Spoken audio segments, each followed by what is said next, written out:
After my son's death, his wife, with a gleam in her eyes, proudly declared, "Now that the money bag is dead, I will inherit $100 million, and you, old pensioner, will be left with empty pockets." She laughed as if she had won the lottery, imagining revenge for all the insults. But when the lawyer came in to read the will, his words, "Get out, you have no business here," and one sentence turned her triumph into an abyss of justice, where betrayal turned into shame. Before we continue, please subscribe to the channel, and let us know where you're listening in the comments. The phone shattered my morning like a brick through glass. I'd been standing at the kitchen counter, coffee halfway to my lips, watching March sunlight crawl across the tile. The ringing seemed louder than it should have been.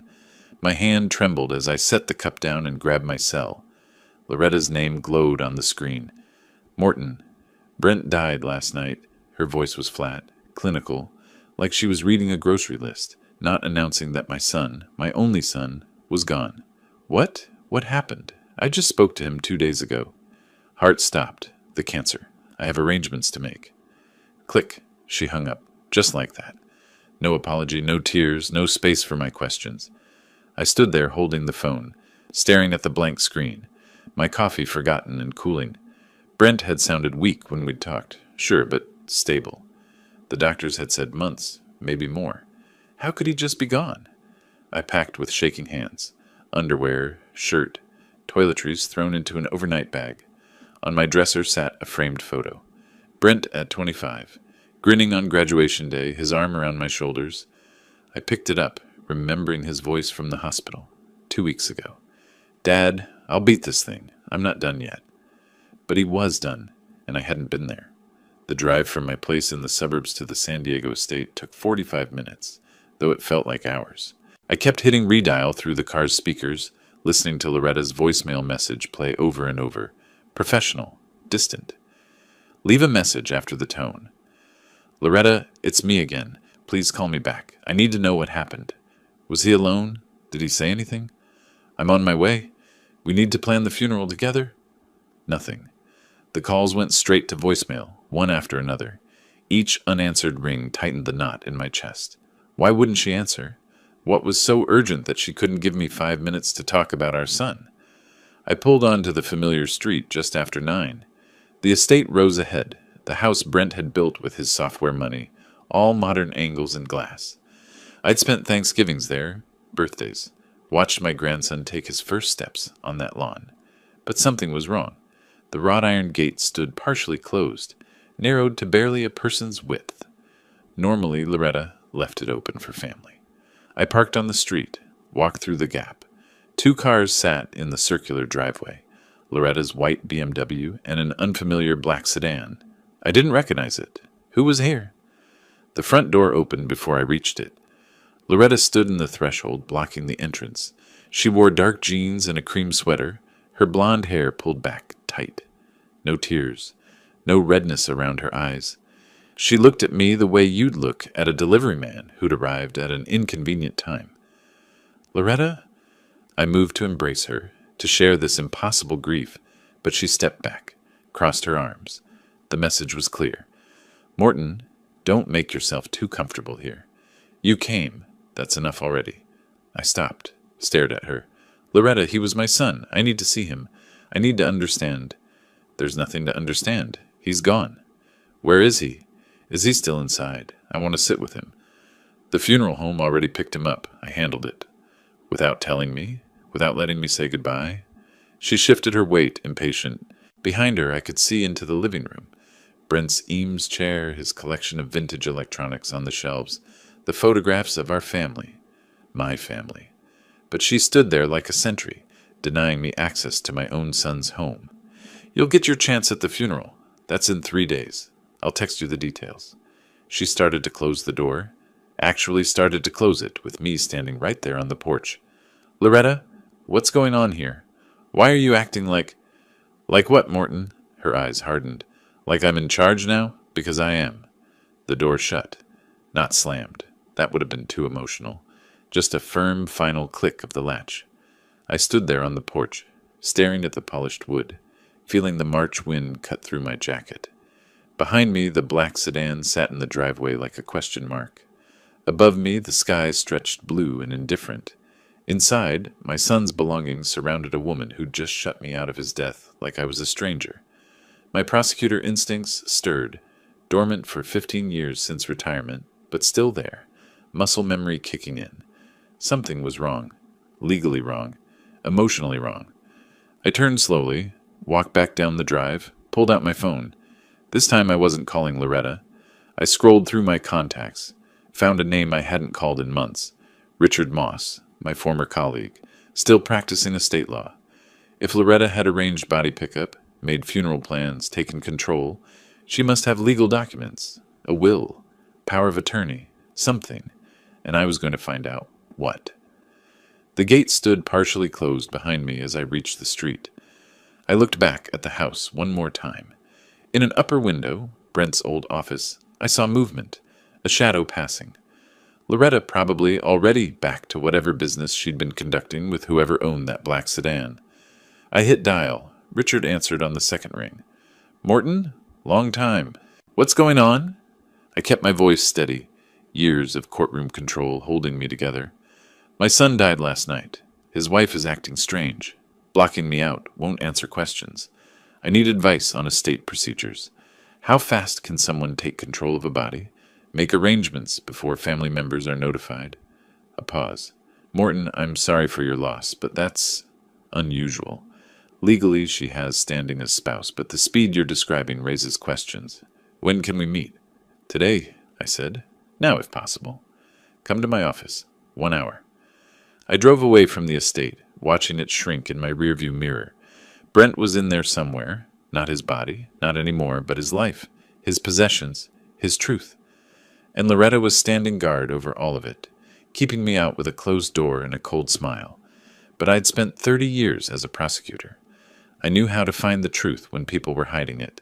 I knew how to dig through lies until the foundation cracked. Loretta had made her first mistake this morning. She'd shown her hand too early, been too cold, too quick to shut me out. Guilty people always made that mistake. They moved too fast, too decisively, revealing that they had something to protect. I didn't know what she was hiding yet, but I was going to find out. The 3 days between that closed door and the funeral passed like a bad dream. I called Loretta 6 times, 6 times straight to voicemail. I called Brent's oncologist, who confirmed what I already knew. The cancer was aggressive, but Brent had been stable just days before his death. "Sometimes they take sudden turns," she'd said, professional sympathy in her voice. "I'm very sorry, Mr. Flores." I spent those nights in my home, surrounded by photographs of Brent as a boy, as a young man building his first startup, as the son who used to call me every Sunday, until Loretta entered his life 2 years ago. Then the calls became monthly, then occasional, then rare. Richard had given me basic estate information. As surviving spouse, Loretta had legal authority to make arrangements, but he'd also said something that stuck with me. "If you suspect impropriety, document everything. Save every text, every email, every interaction. Truth leaves traces." Then came the funeral. I arrived at the Bayview Memorial Chapel at 10 on March 18th. The parking lot was already half full. Inside, the viewing room smelled of lilies and furniture polish. And there was Loretta, at the center of a cluster of people I didn't recognize, her hand touching someone's arm sympathetically, dabbing her eyes with a tissue. Even from across the room, I could see the performance. I'd watched enough witnesses over 30 years to know manufactured emotion from real grief. She wore a black designer dress, probably cost more than my monthly pension. Her makeup was perfect, just enough to suggest tears without ruining the effect. She glanced up, saw me, and her expression didn't change. No acknowledgement, no greeting. She simply turned back to her audience. I scanned the room. 40, maybe 50 people, most of them strangers. Then I spotted familiar faces in the back corner. Tom Reichert and Sam Oladipo, Brent's college roommates, his business partners in those early startup days. They stood apart from Loretta's crowd, talking quietly between themselves, looking uncomfortable. The service started at 10:30. We filed into the chapel, took our seats. I sat in the second row at my own son's funeral, because Loretta had filled the first row with her friends. The casket sat closed at the front, dark mahogany, covered in white roses. Brent was in there, my boy, and I hadn't even seen him one last time. The funeral director spoke briefly. Then Loretta approached the podium. She gripped the edges, let her head drop for a moment, as if gathering strength. When she looked up, tears glistened on her cheeks. "Brent was my everything," she began, her voice breaking perfectly on the last word. "We built a life together, a business together, dreams together. He fought so hard, and I was by his side every single moment." I watched her hands on the podium, steady, controlled. His final words to me were, "Take care of everything, my love, and I will. I promise him I will. My love." Brent never called anyone my love. He'd say babe or sweetheart when he was being affectionate, but never my love. That wasn't his language. But no one else in this room would know that. They were buying every word. Loretta continued for 5 more minutes. Stories of their life together, his supposed devotion to her, their shared vision. When she stepped down, she touched her eyes with the tissue again. I watched carefully. The tears were gone within seconds. Real grief doesn't evaporate like that. Real grief lingers, ambushes you in waves. This was something else. After the service, guests moved to the reception area. Platters of sandwiches, coffee urns, quiet conversations. I needed air. I stepped outside to the covered walkway, loosened my tie, breathed. Through the window, I could see into a small side room. Loretta stood alone for a moment, checking her phone. Her face relaxed, a slight smile, not sadness, something else. Satisfaction, maybe. Amusement. Then someone entered the room and her grief mask snapped back into place, instantly, seamlessly. I walked back inside. Tom and Sam found me near the coffee station. "Mr. Flores?" Tom gripped my hand. "We're so sorry. He was the best of us." "Thank you, Tom. I appreciate you both coming." Sam leaned closer, keeping his voice low. "Sir, can we talk? Privately? There's something—" He glanced toward Loretta across the room. "Something we think you should know about." Before I could respond, Loretta's voice cut through the conversations like a knife. "Morton, you don't need to worry about these things." She'd appeared beside us, seemingly from nowhere. She wasn't looking at Tom and Sam. She was looking at me, her smile sharp. "You're retired, old pensioner. Let those of us who actually knew Brent handle this." The room got quieter, people turning, listening. Old pensioner. She'd said it loud enough for everyone to hear, reducing me to some doddering irrelevance who didn't understand his own son. Tom opened his mouth to say something, but I touched his arm. "Not here. Not now. I wouldn't give her the scene she wanted." "I was just offering my condolences to Brent's friends," I said evenly. "Of course." Her tone was sugar-sweet poison. "That's very kind. But I'm managing the reception arrangements. You can relax, enjoy the sandwiches." She turned to Tom and Sam, dismissing me entirely. "Thank you both for coming. Brent would have appreciated it." I walked away, found a corner, let the anger settle before it showed on my face. Around me, people ate sandwiches, spoke in hushed tones, performed the rituals of sympathy. Loretta moved through them like a politician at a fundraiser, touching hands, accepting condolences, her performance flawless. An hour later, as guests started drifting toward the exits, I intercepted her near the chapel entrance. I kept my voice low, conversational, but I needed answers. "Loretta, we need to discuss Brent's will, his final wishes. I was his father." She pulled her arm away. I hadn't even been touching her, with exaggerated force, as if I'd grabbed her roughly. Several people turned to look. "Brent left everything to me," she said, loud enough for those nearby to hear clearly. "The house, the business, everything.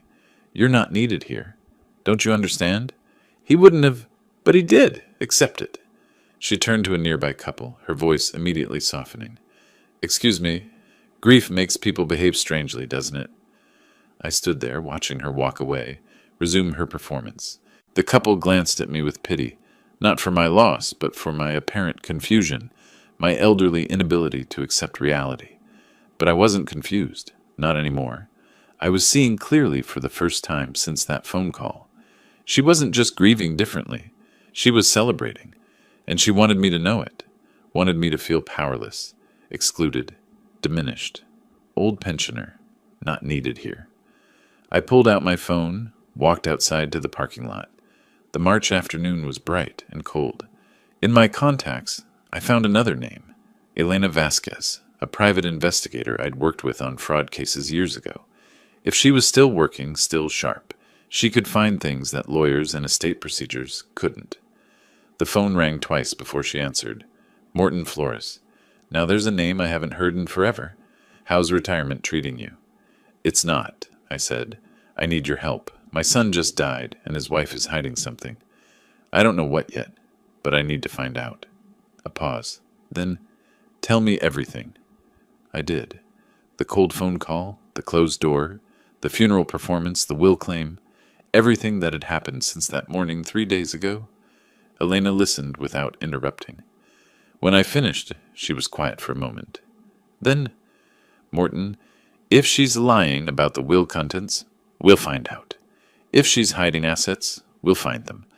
But I need you to understand something. If we go digging and find what you're afraid we'll find, it's going to hurt. Are you ready for that? I looked back at the chapel. Through the glass doors, I could see Loretta still working the room, still performing, still convinced she'd won. I'm ready, I said. I want the truth, whatever it is. Then we start tomorrow. Come to my office. Bring everything, texts, emails, any documents you have. We'll build a timeline of what really happened. I ended the call, stood in the parking lot as the last guests filtered out. Tom and Sam emerged, spotted me, walked over. Mr. Flores, Sam said quietly. What we wanted to tell you earlier. Brent called me 2 weeks ago. He was worried about money. Said some accounts weren't adding up, that Loretta was being evasive when he asked questions. He was going to look into it after his next treatment cycle. But then he died. I finished. Tom nodded. We didn't want to say anything at the funeral, but you should know. Something wasn't right. Brent knew it too. They left. I stood alone in the parking lot, watching the sun drop toward the horizon. Inside that chapel, my son's body lay in a closed casket, already claimed by a funeral home Loretta had selected, already being prepared for burial in a plot she'd chosen, already wrapped in arrangements I'd had no part in. But Brent had been suspicious, had been asking questions, had been worried about money, and then his heart had stopped, suddenly, conveniently. I got in my car, started the engine, but didn't drive away yet. Instead, I sat there, letting my prosecutor mind work through what I knew, what I suspected, what I needed to prove. Loretta claimed she'd inherited everything. She'd shut me out immediately. She'd performed grief like a professional actress. She'd called me an old pensioner in front of witnesses, establishing a narrative of my incompetence, my irrelevance.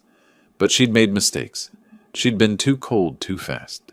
She'd revealed too much satisfaction, and she'd underestimated me. I was 68 years old, retired for 15 years, living on a pension in a suburban house. To her, I was exactly what she'd called me. An old man, powerless, irrelevant, easy to dismiss. She had no idea that I'd spent 3 decades taking apart liars piece by piece, exposing frauds, proving cases that seemed impossible.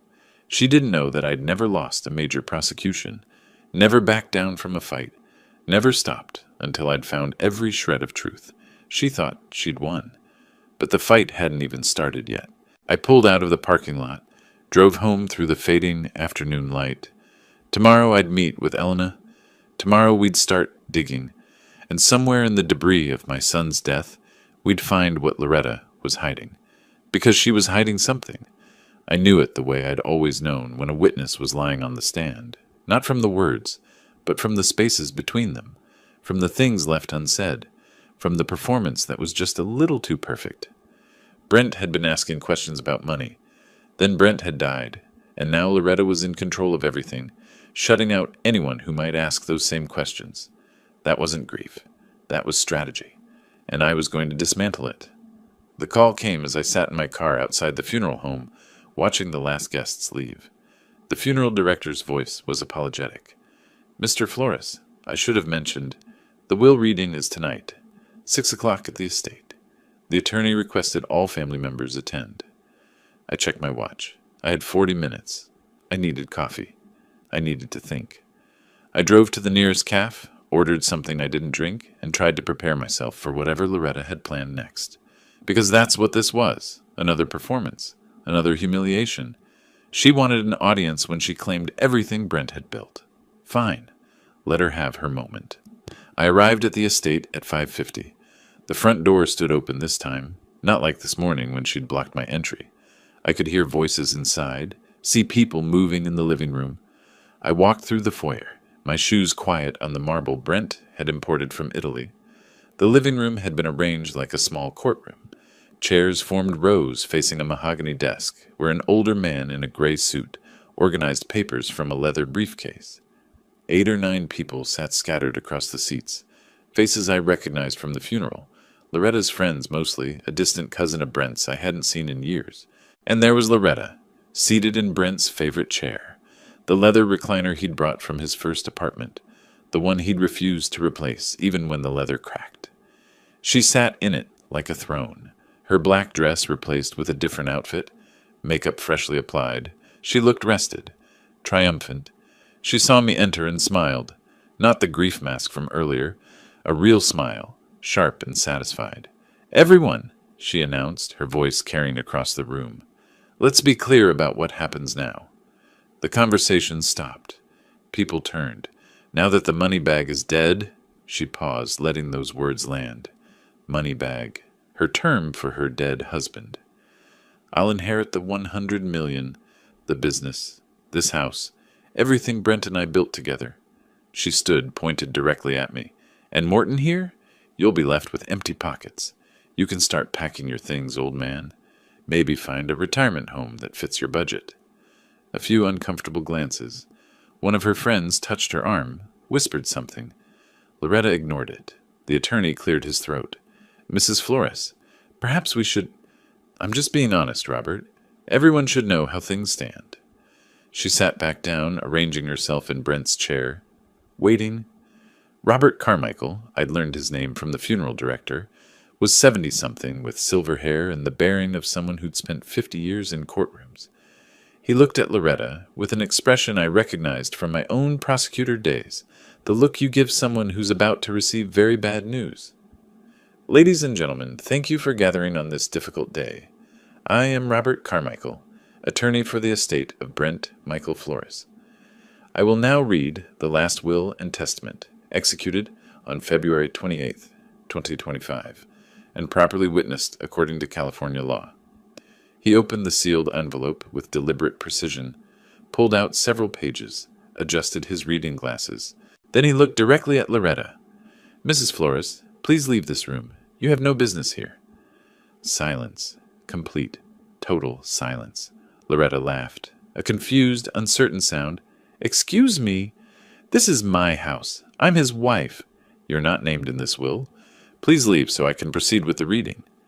Her face went through a visible transformation. Smile to confusion to disbelief. "That's impossible."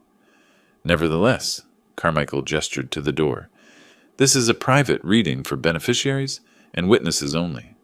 "I am the beneficiary. Robert, what are you—" She looked around the room, seeking support, finding only uncomfortable stares. "This is absurd. Morton, what did you do? What did you tell him?" I said nothing.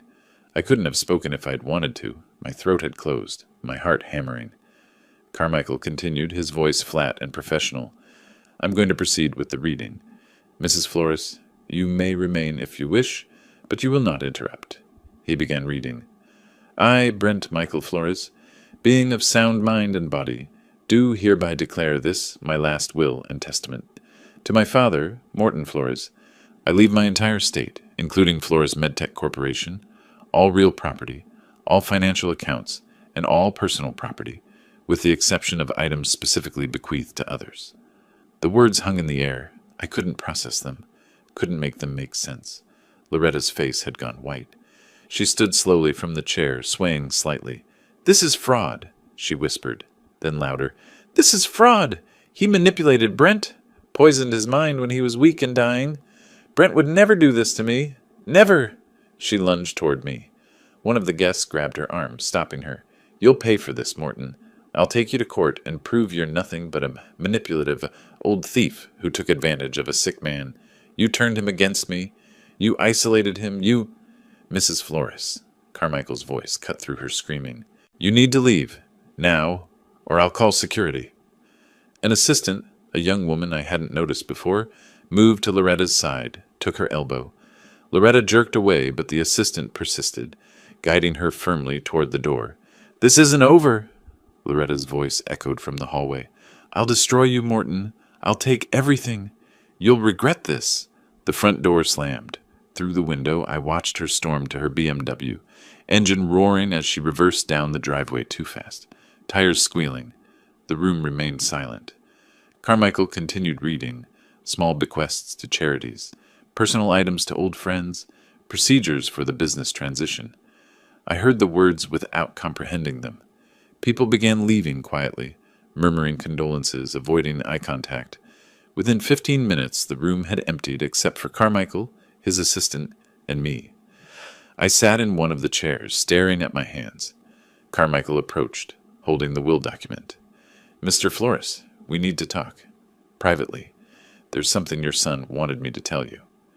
I followed him through the house, past family photos on the walls, past the kitchen where Brent used to make his elaborate Sunday breakfasts, past the staircase where he'd fallen and broken his arm at age 12. Carmichael opened the door to Brent's study. The room smelled like my son, coffee and electronics, and the specific cologne he'd worn since college. His computer sat dark on the desk. Books lined the shelves. A framed photo showed Brent at 30, cutting the ribbon at his company's first office. Carmichael closed the door behind us. "Sit down, Mr. Flores. What I'm about to tell you won't be easy to hear." I sat in the chair facing the desk. Carmichael remained standing, still holding the will. Your son came to me 5 weeks ago. February 23rd. He was weak, the cancer was progressing, but his mind was sharp and angry. He told me he'd discovered something about his wife, something that required immediate action. My chest tightened. He didn't show me proof, said he was still gathering it, didn't want to act until he was certain, but he suspected Loretta was having an affair, and he'd found irregularities in the business accounts, transfers he hadn't authorized, money moving to accounts he didn't recognize. How much money? He didn't say, but enough to alarm him, enough to change his will immediately before he had all the facts. He said if something happened to him before he could prove it, you would need to know. You would need to investigate. I stared at the photo of Brent on the wall. He didn't tell me any of this. He wanted to be sure first. He said you'd taught him that. Never make accusations without evidence. He was collecting that evidence when... Carmichael paused. When his heart stopped. When his heart stopped. Suddenly. Conveniently. "Mr. Flores, I'm an attorney, not a detective. But I've handled enough estates to know when something feels wrong. And this feels very wrong. Loretta's reaction tonight wasn't surprise. It was fury at being caught. Whatever your son suspected, I believe it was true." He placed the will on the desk between us. "You're the executor now. You have legal authority to examine everything. Business records, personal accounts, all of it. If there's evidence of wrongdoing, you'll find it. And if you find it," he met my eyes, "you'll know what to do with it." I picked up the will, scanned the text. February 28th, less than 3 weeks before Brent died. "She'll fight this," I said. "Of course she will. She'll claim undue influence, mental incompetency, manipulation. She'll drag you through probate court for years if she can."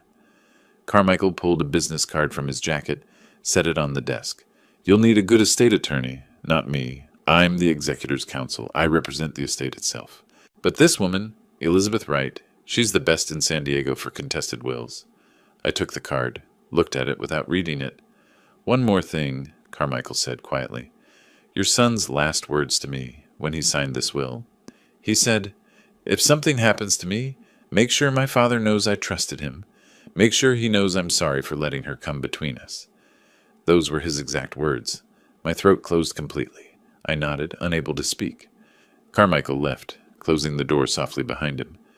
I sat alone in Brent's study, holding the will, breathing in the fading scent of my son, and feeling the weight of what he'd left me.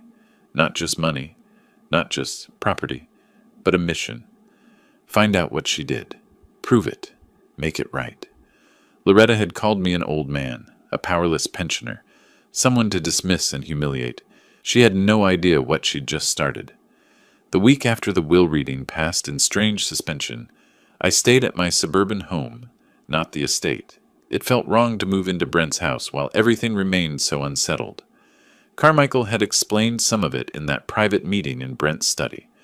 My son suspected Loretta was unfaithful, had discovered irregularities in the business accounts. He didn't have proof, Carmichael said, but he had enough suspicion to protect his assets. He wanted you to have everything because he knew she'd take it all and destroy what he'd built. But suspicion wasn't proof, and now I was executor of an estate under attack. The certified letter arrived on a Tuesday morning, March 25th. I knew what it was before I opened it. The law firm name across the top, Blank and Associates. David Blank. I remembered him from my prosecutor days. Aggressive, ruthless, the kind of attorney who'd argue black was white if his client paid enough. The complaint was 47 pages. I sat at my kitchen table and read. Plaintiff alleges that defendant Morton Flores, taking advantage of his position as father to the deceased, deliberately isolated Brent Flores from his spouse, manipulated the deceased during periods of extreme physical and mental vulnerability, and exercised undue influence to redirect the estate away from its rightful beneficiary. Rightful beneficiary. She actually wrote that. The accusations went on, page after page. Elder abuse, exploitation of a vulnerable adult, interference with marital relations, fraud. Each paragraph was a knife, precise and meant to wound. I set the document down, picked up my phone. Before I could decide who to call, it rang. Tom Reichert, Brent's old college friend. Morton, I thought you should know. Loretta's been talking. She's telling everyone you were abusive to Brent, that you turned him against her, that you manipulated everything. I closed my eyes. None of that is true. I know. I knew Brent. But not everyone did. She's convincing to people who only knew her version. After Tom hung up, I sat staring at the complaint. This was her strategy. Legal pressure combined with social destruction. Attack my reputation, make me seem like the villain, force me to settle just to make it stop. I spent the next 2 days researching estate attorneys. My prosecutor experience was criminal law. I knew courtrooms, but not probate disputes. I needed someone who specialized in exactly this kind of fight. Elizabeth Wright's name appeared in 3 different cases. A contested will where a stepmother had tried to disinherit biological children. An elder abuse claim against a caretaker. A complex estate dispute that made the local news. She'd won all 3. I called her office Wednesday afternoon. Wright and Associates, how may I help you? My name is Morton Flores. I need to speak with Ms. Wright about an estate matter. A will contest. Ms. Wright is in court this week, but she has an opening Thursday at 2. Would that work? Yes. Thank you. Thursday morning, I gathered everything. The will, medical records showing Brent's mental competency in late February, notes from my visits during his illness, Carmichael's summary of Brent's suspicions. I drove downtown to the address on Elizabeth's website.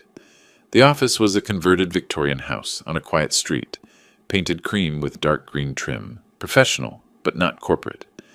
I arrived 15 minutes early, sat in my car composing myself. At precisely 2 o'clock, I climbed the porch steps and entered. The interior was all dark wood and built-in bookshelves, cases lining the walls. A receptionist directed me to the second floor. Elizabeth Wright met me at the top of the stairs. She was 64 according to her website bio, though she could have passed for younger. Silver hair cut short, sharp gray eyes behind frameless glasses, navy suit. She shook my hand with a firm grip. Mr. Flores, come in.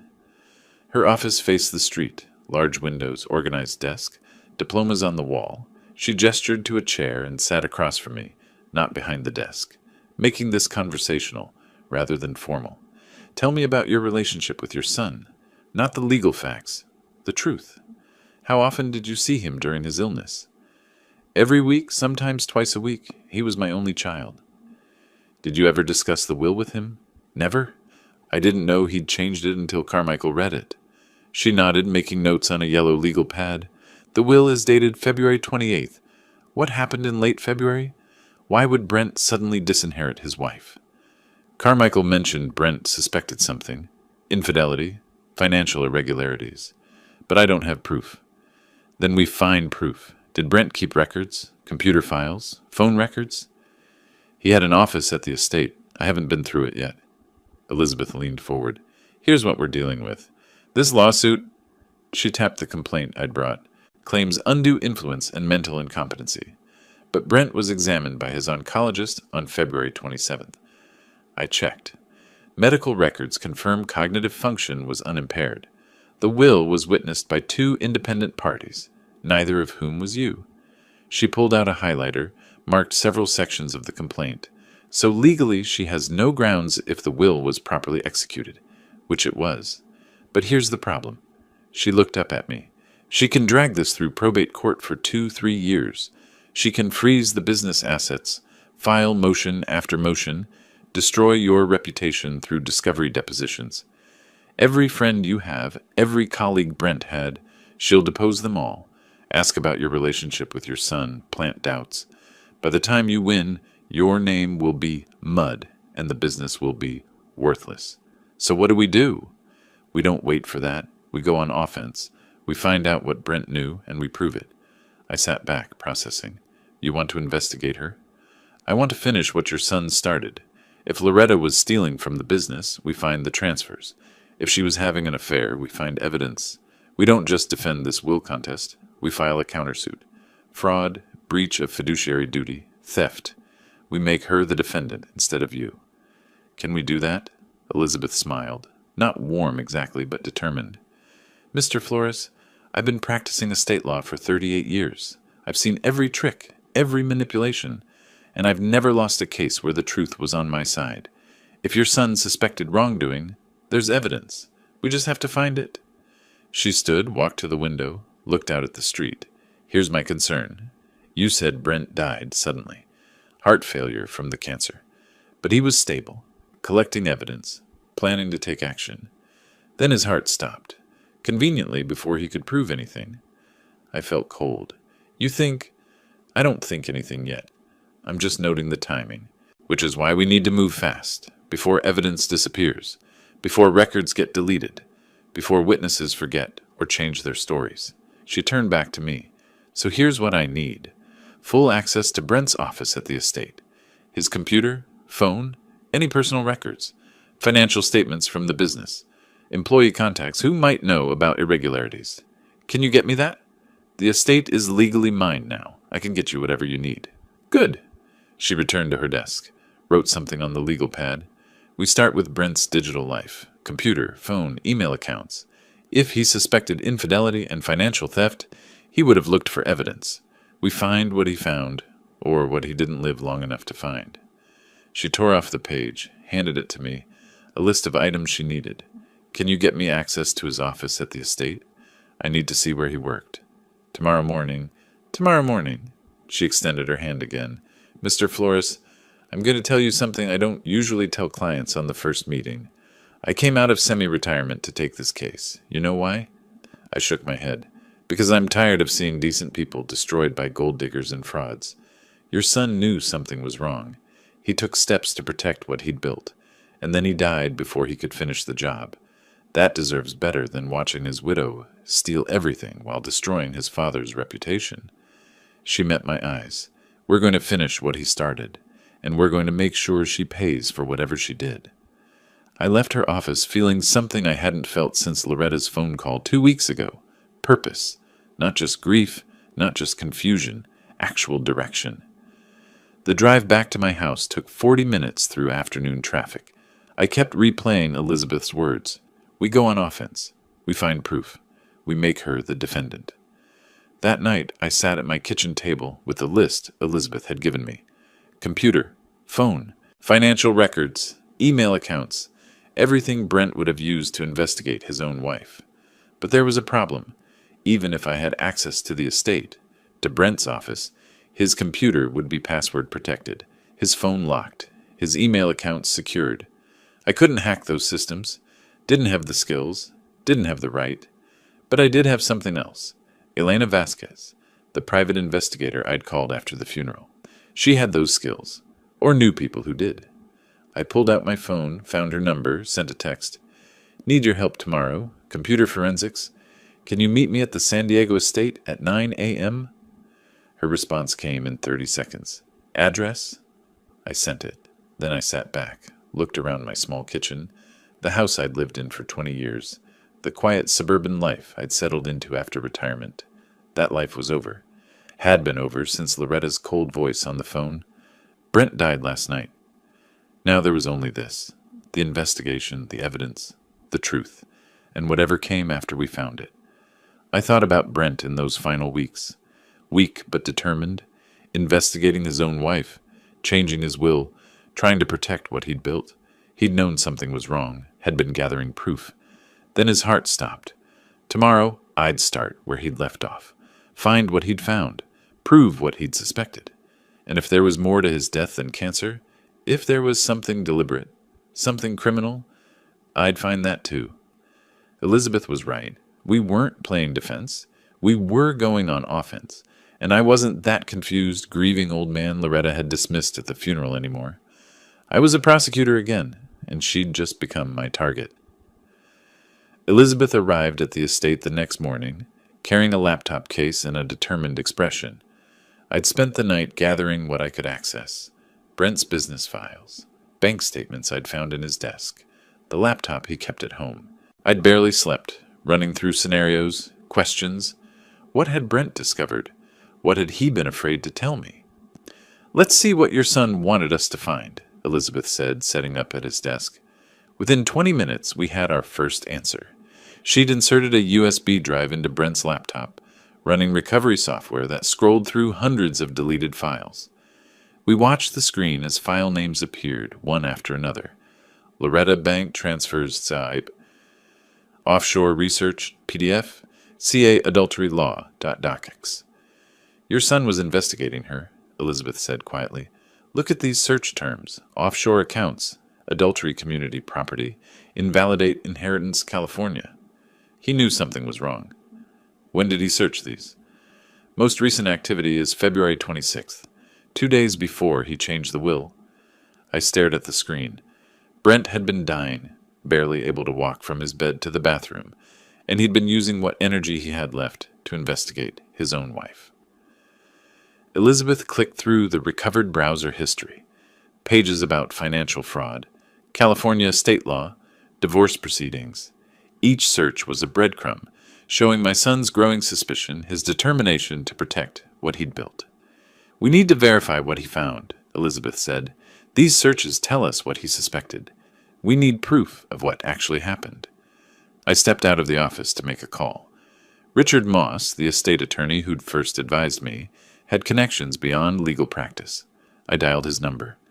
"Richard, I need a favor. Unofficial, time-sensitive. Financial audit for a private matter. Can you recommend someone who moves fast and stays quiet?" A pause. "How unofficial are we talking?" "Let's say I'm trying to avoid discovery until I have solid evidence." "I know someone. She's expensive and she's thorough. Give me the company name." "Flores Medtech Corporation. 2 years of transactions, looking for irregularities." "I'll make the call." 4 days later, Elizabeth and I sat in her office while Richard's contact, a forensic accountant named Patricia Chen, presented her findings. The report was bound, professional, devastating. "Mr. Flores, your daughter-in-law has been systematically looting the company."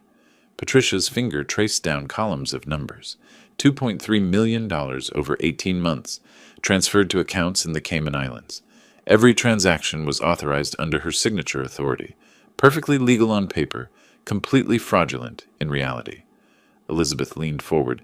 "Can we prove fraud?" "If you can prove the offshore accounts belong to her personally, yes. That's embezzlement. But you'll need bank records from the Caymans, which means subpoenas, international cooperation." "We'll get them," Elizabeth said. "What else?" Patricia flipped through pages.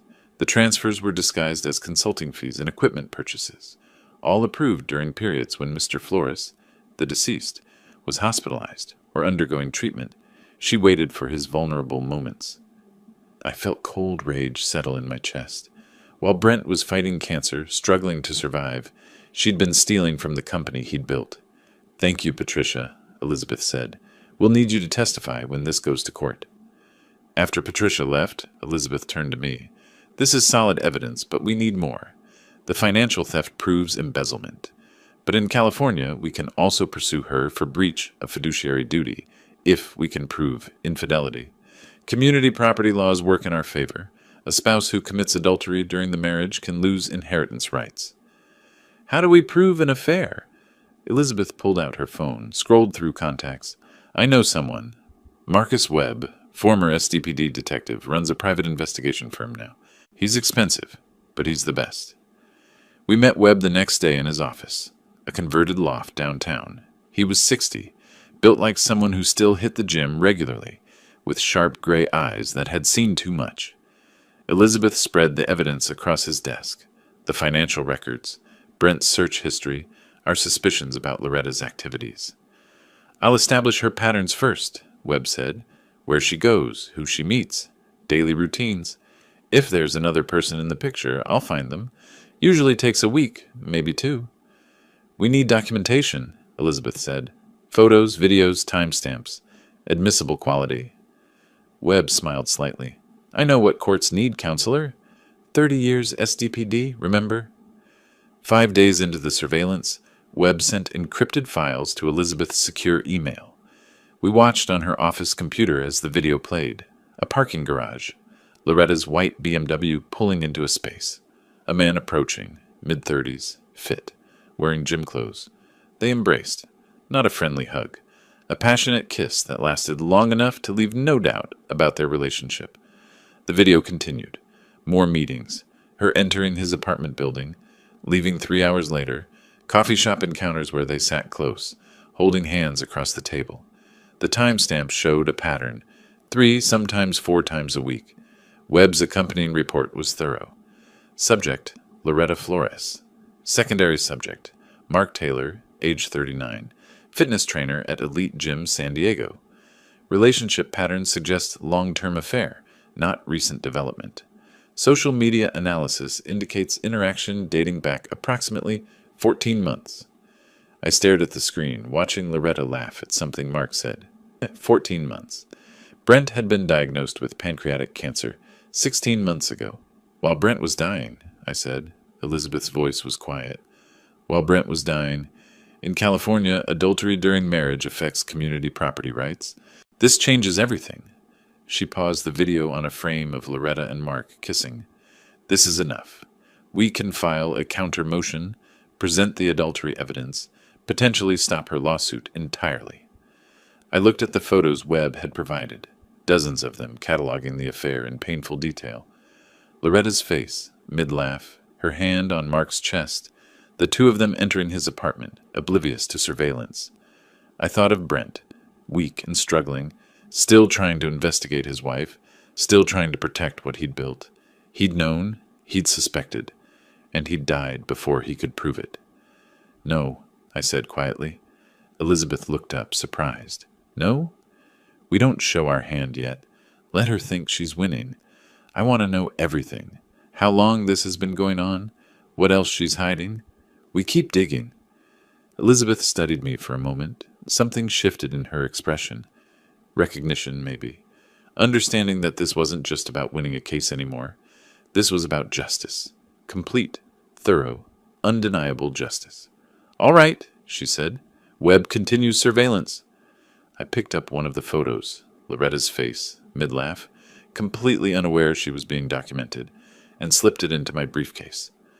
The prosecutor in me, dormant for 15 years, was fully awake now, and the prey had no idea she was being hunted. We fell into a routine over the following weeks. 3, sometimes 4 evenings a week, I'd drive to Elizabeth's office after dinner, and we'd work until 9 or 10 o'clock, building our case brick by brick. Court filings, evidence cataloging, deposition preparation. Webb continued providing surveillance updates, more photos of Loretta and her fitness trainer, more evidence of the affair's duration. The financial audit was complete, documenting every fraudulent transfer. We had everything we needed, but somewhere between the legal strategies and documentary evidence, the conversation shifted. It started innocently, questions about whether I wanted regular or decaf coffee, then questions about family, about life before all this. And then, one evening in late April, Elizabeth closed the file we'd been reviewing and asked, "Can I ask you something personal? Not about the case, about you?" The office was quiet, just the two of us, desk lamp creating a pool of light, scattered documents surrounding us like evidence of our shared purpose. Of course. She was silent for a moment, arranging her thoughts. How did you survive it? Watching your son slip away, not just from the cancer, but before that. Watching him choose someone who you knew was wrong for him. I'd never talked about this. Not with anyone. Badly at first. I tried to warn him gently. He accused me of being jealous, said I couldn't accept him having his own life. So you stepped back. What else could I do? Drive him away completely? I looked at my hands. I told myself if I gave them space, if I didn't interfere, eventually he'd see what she was. But then he got sick, and there wasn't time anymore, and I'll never know if... I stopped. Elizabeth's hand had moved across the desk, covering mine. Not a dramatic gesture, just a simple touch of comfort.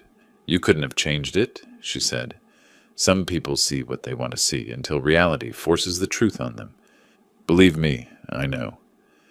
She pulled her hand back slowly, but the warmth lingered. My husband left me for a paralegal in his firm, she said. 26 years old, fresh out of school. I was 54, and suddenly I wasn't enough. He took half of everything I'd built and started over with someone who made him feel young. How did you survive it? Badly at first. A slight smile. Then I realized something. I didn't want someone who couldn't see my value. Throwing myself into work was easier than dealing with the loneliness. I took early semi-retirement because I was tired of watching happy couples and wondering what I'd done wrong. Turns out I wasn't the problem. Neither was I said. No, neither were we. The silence that followed was different from our usual comfortable working quiet. This was charged, aware. Elizabeth cleared her throat, shuffled papers. We should probably. It's getting late. But the next evening we met for coffee instead of going straight to work. Then lunch a few days later. The conversations deepened. Her passion for hiking, her daughter's wedding last summer, my years teaching Brent to fish at the lake near our old house. You were a federal prosecutor for 30 years and you've never seen The Godfather? Elizabeth's tone was mock horrified. I smiled. I lived courtroom drama every day. Why would I watch it for entertainment? Because it's art, Morton. We're fixing this cultural gap immediately. The casual use of my first name, the teasing tone. I realized we'd crossed some invisible line without either of us acknowledging it. One afternoon, Elizabeth showed me a photo on her phone. Her daughter's wedding, her in a blue dress, smiling wider than I'd seen her smile in all our working sessions. We leaned close, looking at the screen together. I could smell her perfume, something subtle, professional. Our shoulders touched. Neither of us moved away. She looks like you, I said. She has her father's stubbornness, unfortunately. Elizabeth lowered the phone, but didn't pull back. We were inches apart, her eyes meeting mine.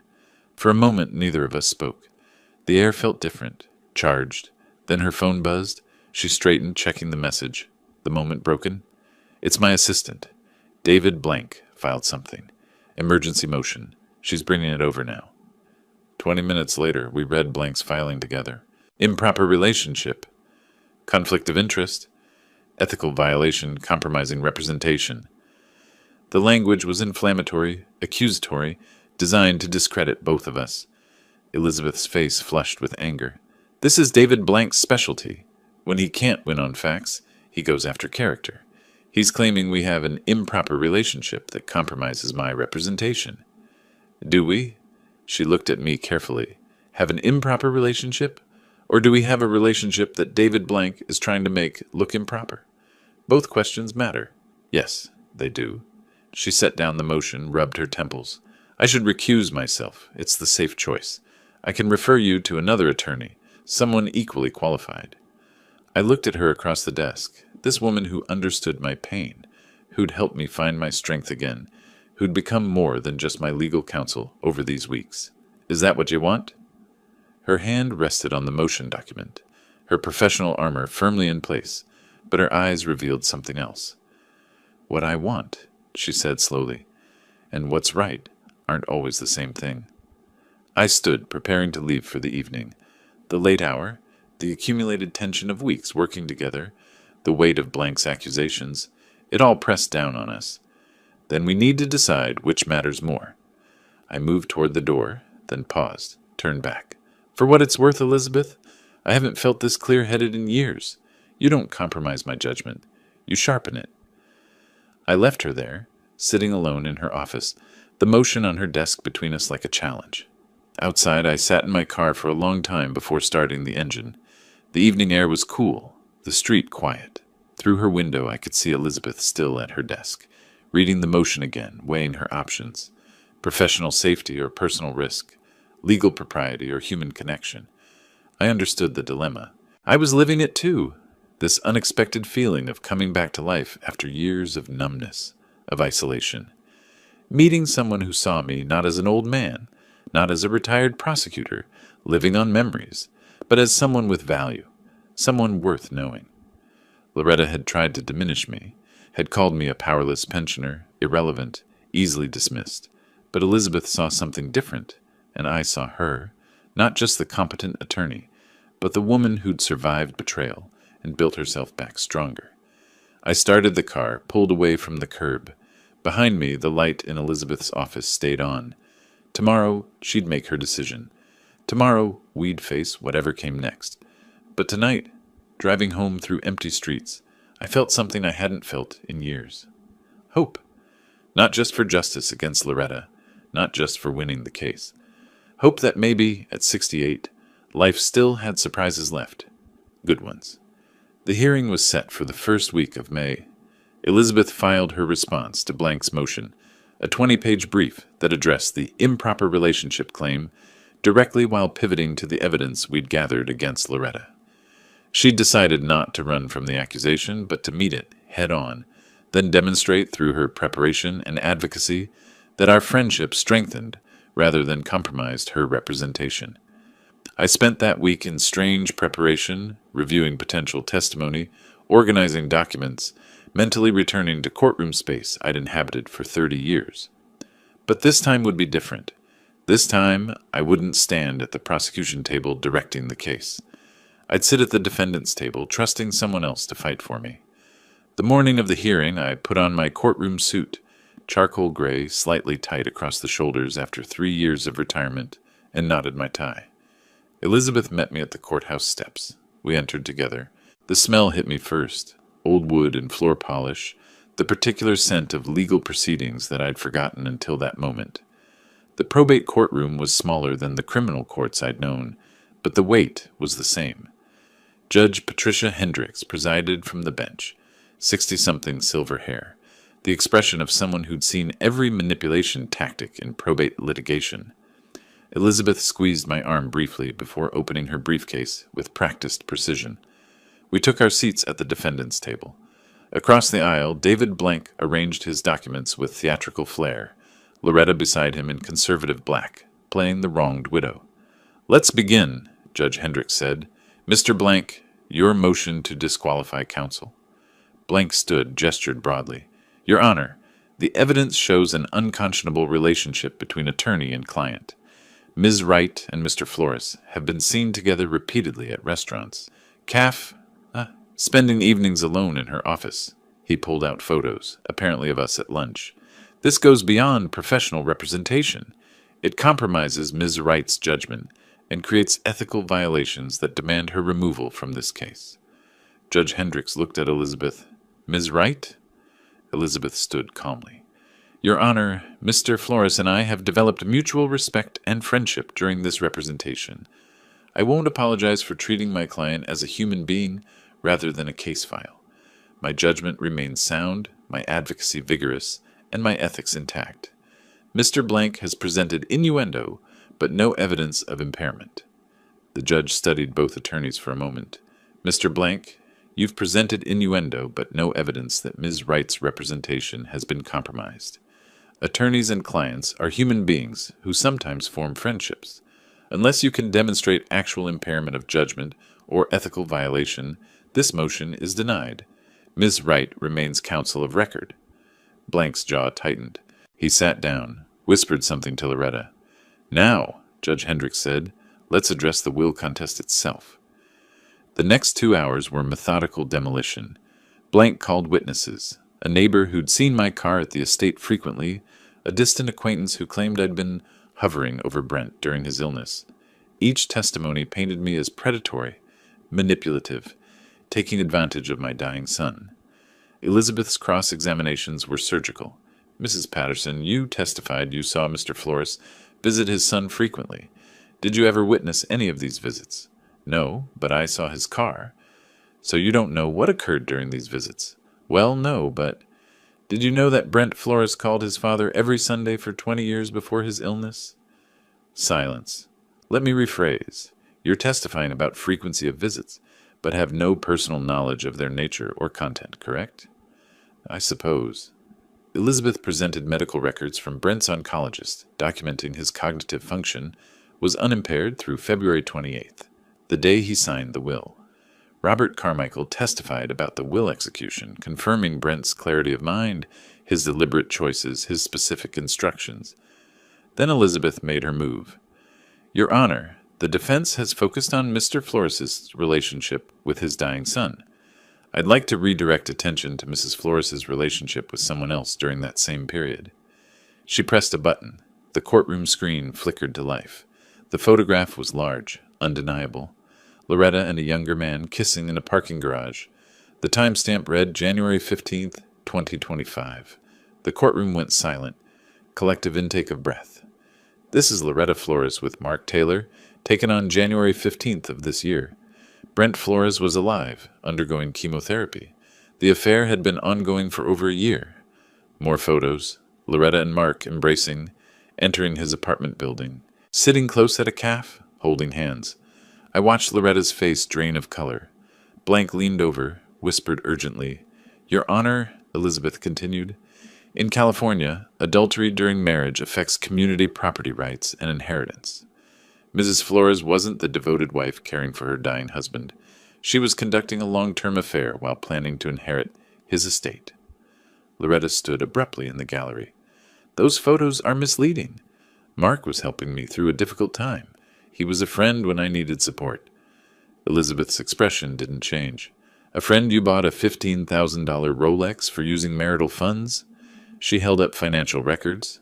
A friend you texted, I can't wait to feel your body against mine while your husband was in hospice? She held up phone records. Mrs. Flores, adultery isn't just morally reprehensible, it's legally relevant. Loretta sat down abruptly, face flushed. Blank stood quickly. Your Honor, I request a recess to consult with my client. Judge Hendricks looked at the evidence displayed on screen, then at Loretta, then back to Blank. We'll take a 30-minute recess. Mr. Blank, I suggest you consult with your client about whether continuing this litigation serves her interests. The gavel struck. The courtroom erupted with murmured conversations. I watched Loretta and Blank huddle in urgent whispered conference, her hands gesturing frantically.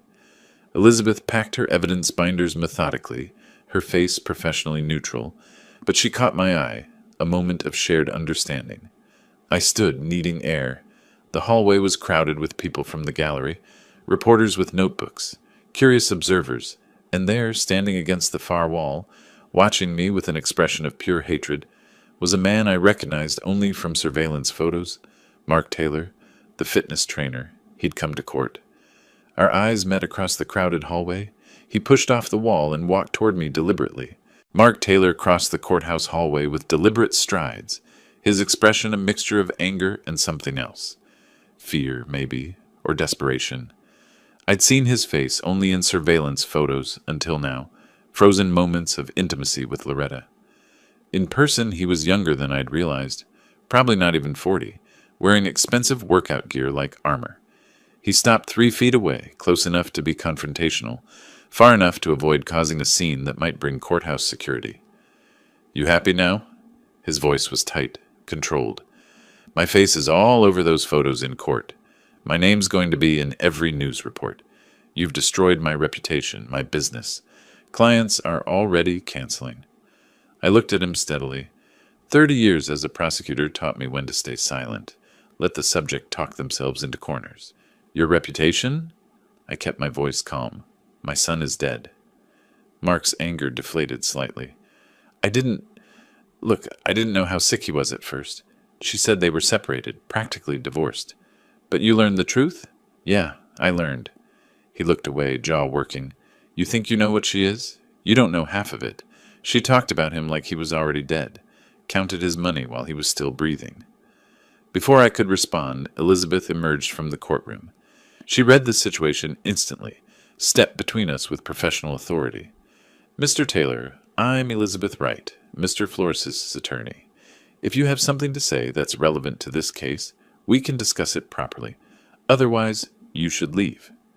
Mark looked at her, then back at me. Something shifted in his expression, calculation replacing anger. "She manipulated me, too," he said. "Told me we'd be together once he was gone. Showed me financial documents, talked about the company valuation, said just a few more months and we'd be free." Elizabeth's posture changed subtly. Recognition of opportunity. "Mr. Taylor, let's talk somewhere quieter." She guided him to a corner of the hallway, away from the crowd. I followed, watching her work, the tone both empathetic and firm, creating psychological space for him to turn on Loretta. "Did Loretta ever discuss her husband's estate with you? His finances?" Mark hesitated. Yeah. She talked about what would happen after, showed me documents about his company, the valuation, said when he died we could finally be together, be comfortable." "Did she ever specify a timeline?" "She kept saying just a few more months or soon, like she was counting down." Elizabeth glanced at me, then back to Mark. "Do you have any documentation of these conversations? Text messages? Emails?" Mark pulled out his phone, hands shaking slightly. He scrolled through texts, his face showing disgust as he reread them. I should have seen it, the way she talked about him, like he was an obstacle, not a person. He handed Elizabeth his phone. She photographed screens methodically, screenshot after screenshot of messages between Mark and Loretta. I moved closer, read over her shoulder. "A little more time and he'll die. Then we'll be free and rich." The message was dated February 20th. Brent had still been alive, still fighting. "She wrote that while he was fighting to live," I said, my voice tight. Mark avoided my eyes. "I know how it looks. I should have ended it then." Elizabeth looked up from the phone. "Mr. Taylor, I need you to provide a sworn statement and copies of all communications with Loretta Flores. In exchange, I'll recommend to Mr. Flores that we have no interest in pursuing any claims against you personally. You were involved with a married woman, which is morally questionable, but you didn't commit any crime. She's the one who stole from the company and betrayed her dying husband. What happens to her? That's for the court to decide." Mark nodded slowly. "I'll do it. I'll give you everything." We drove to Elizabeth's office. Her assistant stayed late to help prepare documents. Mark signed a sworn declaration, the notary stamping it official. Elizabeth attached authentication certificates to the text message evidence, drafted an emergency motion to introduce supplemental evidence. I watched her work with focused intensity, assembling the pieces of Loretta's destruction. The text messages were devastating, not just the one about waiting for Brent to die, but dozens more showing Loretta's cold calculation, her discussions of inheritance timelines, her casual references to Brent's declining health, as if it were an inconvenience rather than a tragedy. "Can we use this?" I asked. "Will the judge allow it?" Elizabeth reviewed Mark's statement one more time. "It goes to character, to her true intentions. This isn't just adultery anymore. This is evidence of predatory behavior, of counting her husband's money while he was dying. The judge needs to see who she really is." "Will it be enough?" "It's more than enough. It's devastating." She hit the file button on the electronic court system at 11:47 p.m., 13 minutes before the midnight deadline. We sat in silence for a moment, exhausted. The office was quiet, just the hum of computers and distant traffic. "The judge will have this first thing tomorrow morning," Elizabeth said. "When court reconvenes, Blank won't know what hit him." I picked up one page from the stack of filed documents. Mark's declaration, authenticated messages, motion to introduce supplemental evidence. Read Loretta's text again. "A little more time and he'll die. Then we'll be free and rich." I set it down carefully. "She counted the days," I said quietly. "While Brent was fighting for his life, she was counting the days until he'd die." Elizabeth didn't respond. There was nothing to say. I stood, preparing to leave. "What time tomorrow?" 9 o'clock. Same courtroom." I nodded, moved toward the door, then paused. "Elizabeth, thank you for seeing what I couldn't see, for giving me the weapons to fight back.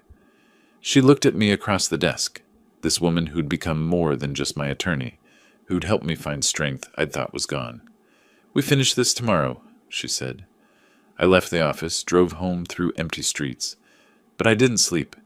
I sat at my kitchen table, looking at the framed photo of Brent, thinking about those text messages. A little more time and he'll die.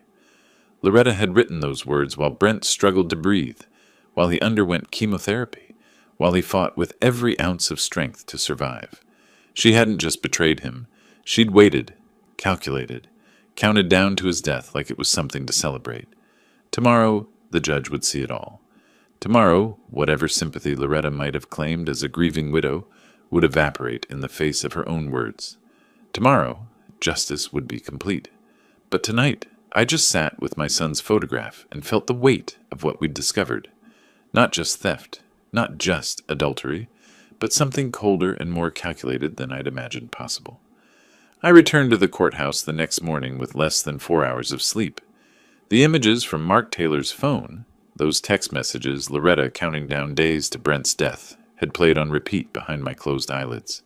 The city was waking up around me, commuters heading to office buildings, food trucks setting up on corners, construction crews beginning their day.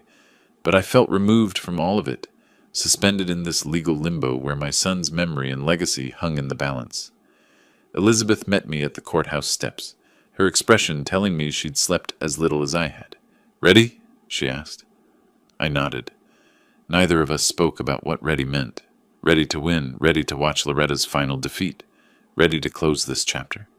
Maybe all of it. We climbed the courthouse steps together. Inside, the courtroom felt different. Yesterday's tension had crystallized into something harder, more final. Loretta sat with David Blank, and I barely recognized her. Makeup smudged, hair less perfect than usual. Her hands trembled as she whispered urgently to her attorney, who looked professionally resigned. Judge Hendricks entered. We stood. "I've reviewed the emergency filing submitted last night," she began, looking directly at Blank. "Your objection is noted, but overruled. The text messages between Mrs. Flores and Mr. Taylor are relevant to her character and state of mind during the period in question. Mrs. Flores cannot claim surprise about communications she herself authored. The evidence will be admitted." Blank started to respond, but the judge continued. "Having reviewed all evidence presented, I find the will, dated February 28, 2025, to be valid. Brent Flores possessed testamentary capacity and was not subject to undue influence." My chest tightened. Elizabeth's hand found mine briefly under the table. "Furthermore," Judge Hendricks said, her voice hardening, "evidence of Mrs. Flores's adultery during the marriage disqualifies her from community property rights under California law. The will is upheld in its entirety." Loretta made a small sound, not quite a gasp, more like air being forced out. "Additionally, evidence of financial misappropriation totaling $2.3 million requires referral to the district attorney for investigation of potential criminal conduct." Blank stood quickly. "Your Honor, may we request a brief recess to consult with my client?" 30 minutes. The gavel struck. Blank pulled Loretta into a courthouse conference room.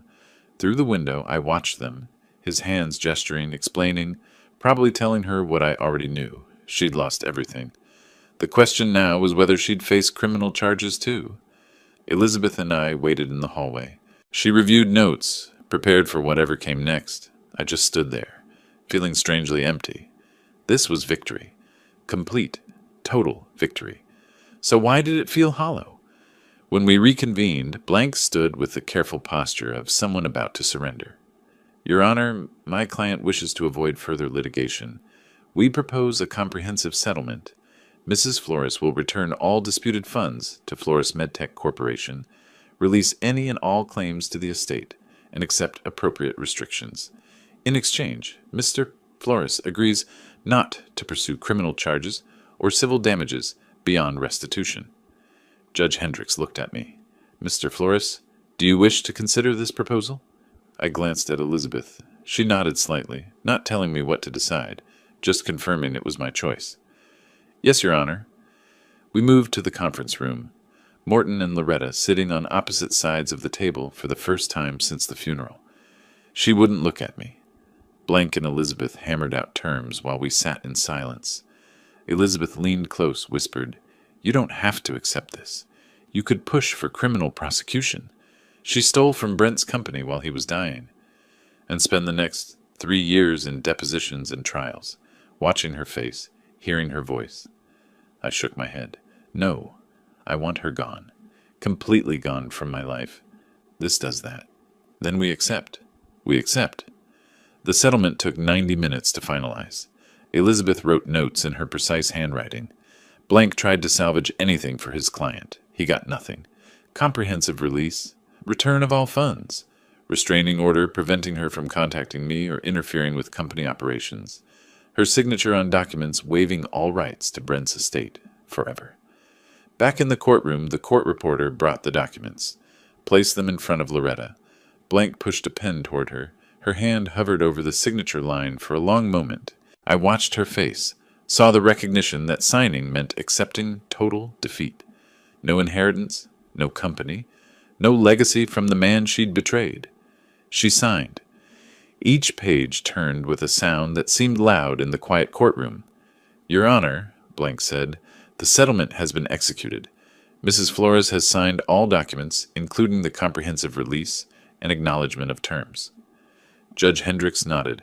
"Very well. This matter is concluded. Mr. Flores, the estate is yours to administer as specified in your son's will. Court is adjourned." The gavel struck. Final. Absolute. Loretta stood quickly, not looking at anyone.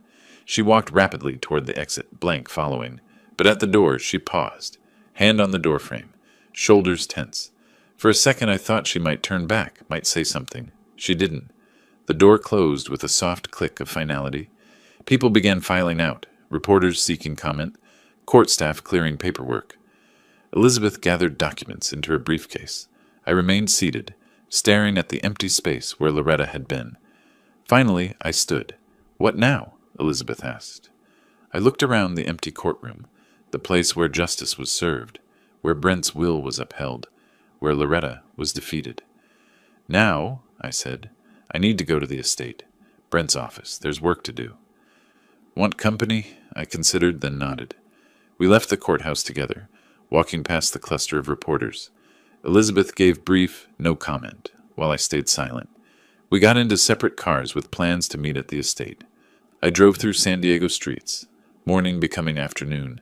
The weight of victory settled over me, not triumph, but responsibility. I'd won. Completely, decisively, won. Now I had to decide what to do with what I'd won. August brought heat and clarity. 3 months had passed since the courtroom victory. 3 months of transformation that felt both rapid and gradual. I'd spent that time learning my son's business from the inside, meeting with department heads, reviewing product pipelines, understanding the medical technology company Brent had built from nothing. The work was demanding, but purposeful. I'd moved into his office, not immediately, but gradually, first visiting to sort through files, then working from his desk occasionally, finally accepting that this space was mine now, along with the responsibility it represented. Elizabeth had been integral to the transition, helping navigate corporate legal structures, advising on governance questions, and, somewhere between contract reviews and strategic planning sessions, becoming much more than my attorney. We hadn't announced anything formally. We didn't need to. People saw us together at business functions, noticed the easy partnership, drew their own conclusions, and for the first time in years, I didn't mind being seen. Now, on a warm August afternoon, we sat in my office reviewing architectural plans for something I'd been developing for weeks. "The Brent Flores Foundation," Elizabeth read from the blueprint mock-up. "Morton, this is beautiful." "It's what he would have wanted," I said, "not just preserving what he built, but expanding it, growing it into something that helps people the way he wasn't able to be helped.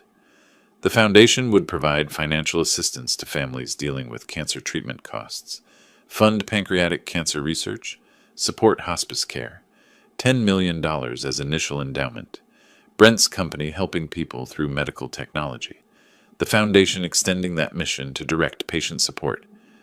"I keep thinking about those last months," I said, the fear in his eyes. "If this foundation can ease that fear for even one family, It's worth everything.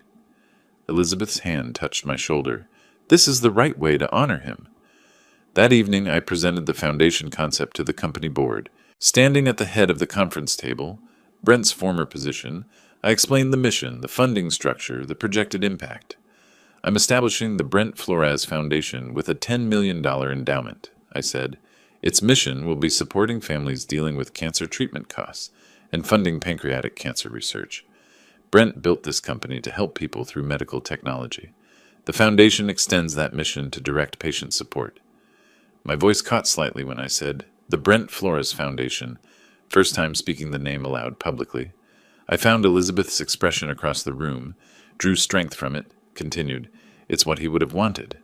The board approved unanimously. Afterward, one of the board members approached me. Mr. Flores, we're all pleased to see you've found partnership, both professionally and personally. Elizabeth's guidance has been invaluable during this transition. I glanced at Elizabeth. She's been invaluable in more ways than corporate restructuring. Sometimes the best things emerge from the worst circumstances. Later that week, on a quiet Sunday afternoon, Elizabeth and I drove to the cemetery. I'd been visiting weekly since May, routine I'd established, something grounding in the chaos of transformation. Elizabeth had asked to join me. We walked through the grounds, following the familiar path to Brent's headstone. I carried a small bouquet, the weekly ritual that helped me feel connected. At the grave, I placed the flowers carefully, stood in silence for a moment, Elizabeth staying slightly back to give me space. Son, I said quietly, I did what I promised. Justice prevailed. Loretta got nothing, and she'll never benefit from what you built. I paused, organizing thoughts. The foundation launches next month. Your name will help people. Your legacy continues. Another pause. I found someone, Brent. Elizabeth. I think you'd have liked her. She's principled, strong. She helped me fight for you when I didn't know how.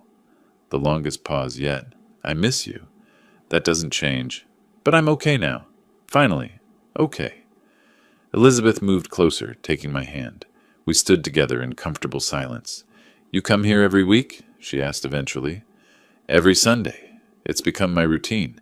Want to join me next time? I'd like that. But Morton, he's not here. You know that, right? He's in the foundation, in the company, in your memories, not just here. I squeezed her hand. I know, but I'm not ready to stop visiting yet. Maybe someday. No rush. We have time. We walked back to the parking area, slowly. Elizabeth asked what I wanted for dinner, and I suggested trying that new restaurant she'd mentioned weeks ago. Normalcy. Domesticity. Life continuing. We drove separate cars but agreed to meet at my place, the suburban house I'd kept despite inheriting Brent's estate. I didn't need the mansion's size or luxury. This space was mine, filled with my memories, now ready for new ones. Elizabeth's car pulled up behind mine in the driveway. As she walked toward me, I thought about the journey from that cold phone call in March to this warm August evening. Brent was gone. That truth didn't change, but I was still here. And after everything, the betrayal, the battle, the victory, I'd found something I didn't know I was looking for. A reason to keep living fully, not just existing. Justice had been necessary. The courtroom victory, Loretta's defeat, the money returned, the will upheld, all of it mattered. But love, purpose, meaningful work, these were what made justice worth achieving. These were what transformed survival into living. Loretta had tried to reduce me to nothing. An old pensioner, powerless, irrelevant, easily dismissed. She'd been wrong about everything. I was 68 years old. I'd lost my only son. I'd fought the hardest battle of my life. And I'd won. Not just in court, not just financially. I'd won back myself, my purpose, my future. Elizabeth reached me, and together we walked toward the house. The door closed behind us. Through the windows, lights came on as evening fell, warm glow against gathering darkness. Inside, there would be dinner, conversation, companionship. Tomorrow, there would be work, foundation business, company decisions, meaningful action. Next Sunday, there would be flowers at Brent's grave. Every Sunday after that, too. The grief remained, would always remain, but it no longer dominated. It coexisted with purpose, with love, with the dailiness of building something good from something terrible. Loretta was gone. Left San Diego, left my life, irrelevant now. Mark Taylor had disappeared too. Their story was over, finished, no longer worth thinking about. My story continued. Brent's legacy continued. The foundation would help families, fund research, ease fear for people facing what we'd faced. That was enough? More than enough. It was everything. If you like this story, please like this video, subscribe to the channel, and share your impressions of this story in the comments. To listen to the next story, click on the box on the left. Thank you for watching.